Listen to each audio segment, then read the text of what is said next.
Hey, what's up, guys? Let's check out this great endgame by the world champion Capablanca. So here, Capablanca had the black pieces.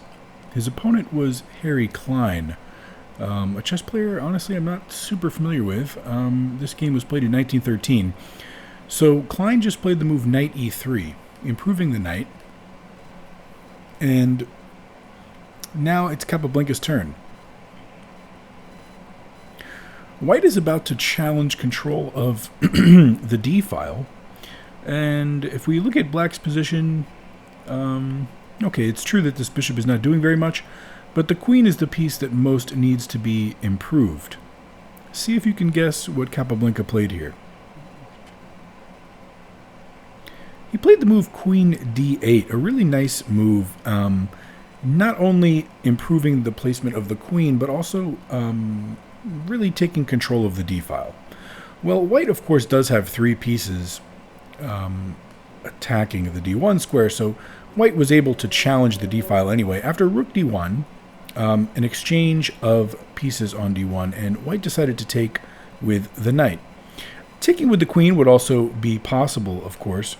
After taking with the queen, Capablanca probably would have played this move queen d4. Just sort of an annoying move, centralizing the queen. Looking at weaknesses over here, this target on a2 is a weakness. Of course, gaining a tempo off from the knight, and just a really strong square for the queen. Of course, if white were to exchange, then after pawn takes, the knight has to waste another turn, moving to f1. A really miserable square for the knight.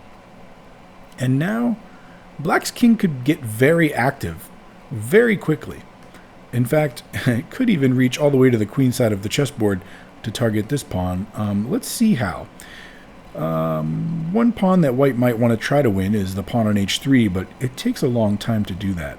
For instance, if white's king were to go after that pawn now, then black's king could reach the queen side to create a dangerous passer. First, there's a couple moves here that might make sense. I like this move a3, just sort of fixing this weakness here. But another move that makes sense is the move d3. The idea is that now the king is able to access this queen side, and of course this passed pawn becomes a real headache for white. Black's position is definitely preferable here. White probably should not waste time capturing this pawn. If he does, his king just gets so far away that it becomes really hard to stop. I mean, now we have time to play something like a3, and if white's king tries to return to the game, I think our king can infiltrate here, and this is looking very good for us.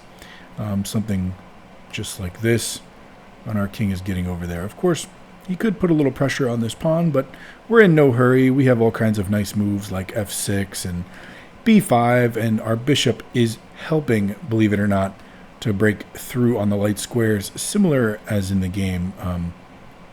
Something like b5 might be possible here. Okay, and so you can see black gets a very good position there. And so that's not what was played in the game, although what was played in the game is quite similar.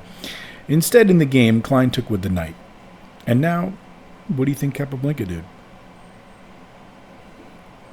Yeah, the same idea. Queen d4. Centralizing the queen. It's a really nice outpost. Again, sort of looking at this target over here. And something else to notice with the queens on the chessboard, there's back rank checkmate ideas because of this pawn on h3 taking away the g2 liberty from the king. Knight f2 looking to round up this pawn as quickly as possible. And now b5, a really nice move striking on the queen side. After pawn takes, here in the game, Capablanca played ax b3, a really nice move that creates a lot of threats. It's interesting to note that bishop takes b3 is also possible. An incredible piece sacrifice, but it creates a very dangerous passed pawn. If white accepts the bishop, we capture again, and the b pawn is extremely close to promoting. In fact, black is just winning here. He could go after this pawn if he'd like, but b2 comes, and already one square away from promotion. There's really no way to stop it. I mean, we have this kind of a move, putting pressure here. You could blockade, but it doesn't really help queen c3, and we're looking at this kind of a move here, pushing the pawn home.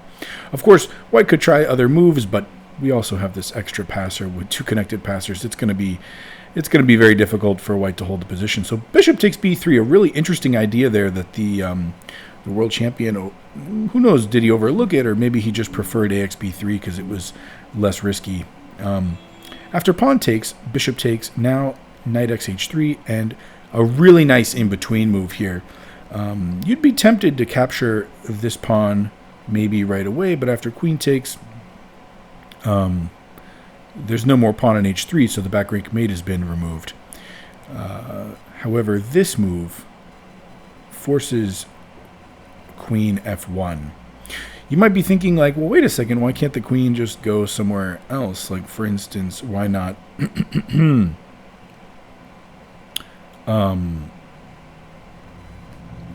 I don't know, over here, for instance.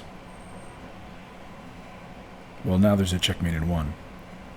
Bishop takes f3 would be mate. And so this is a really nice little in-between move that keeps the queen on the king side, allowing for this capture. Again, that pawn, now a very dangerous passed pawn. And white can't take it because, again, there's this checkmate, right? So the queen is sort of tied down to the defense of f3, allowing black time to advance the pawn down the board. Queen behind the pawn, but it's still defended by the bishop. The square in front of it, b2, defended by the queen. This is a very fast pawn indeed, about to promote already. Here, white played nx g5.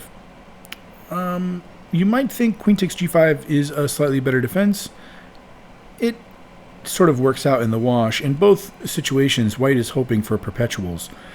But here, if we just sort of march our king and avoid checks, our king can slowly but surely make it all the way to the other side of the board to help promote our pawn, blocking this last check with the queen, and now b1 is an unstoppable threat here.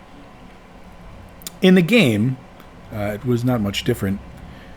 After this nxg5, white decided to sacrifice the knight for the f-pawn. I think at this point, black is already winning, and so the idea behind the sacrifice is to remove a little pawn shelter, hoping for perpetual checks, maybe also creating some complications with all these extra pawns. But as we'll see, check, check, king up, check, and now what was the final move that black played, leaving white with no more checks?